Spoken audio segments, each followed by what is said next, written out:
In this video, I'm going to show you how to fix Snapchat camera problem blurry. So if your camera is looking a little blurry, the first thing that I recommend that you guys do is clear your camera lens. So gently wipe the front and rear camera lenses with a soft, dry microfiber cloth to remove smudges, dust, or fingerprints. Obviously, that is pretty common sense, but it's always good to actually double check and make sure that the camera itself is free of any debris or dust or anything like that. So yeah, Snapchat does have this tap button, and if you go ahead and tap on like any subject, for example, this book over here, it is actually going to focus more on it, and it is going to make your camera less blurry.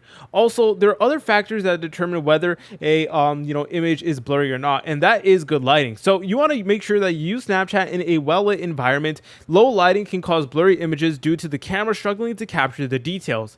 If needed, please enable the flash over here on Snapchat in order to prevent it from happening.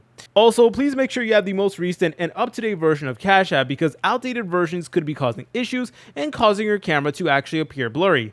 Also, another thing that I recommend that you guys do is to clear out your cache. What could be happening is that there are corrupted files in your Snapchat that is causing the camera to look a little blurry. So what I recommend that you guys do is go ahead and open up the settings app, go to the search bar and type in apps just like so, then go ahead and select on that. Then you're going to get a list of a bunch of apps over here, and by the way, you can do this both on iOS devices or on Android devices, but obviously the UI is going to look slightly different. But the point is, you want to press over here where it says Snapchat, and then afterwards you want to go ahead and press over here where it says storage. Then in the bottom, you want to go ahead and select on clear cache, and that is going to delete all the corrupted files or files that are like interfering with your Snapchat performance and stuff like that. But if you guys found this video helpful, make sure to leave a like and subscribe. I'll see you in the next tutorial.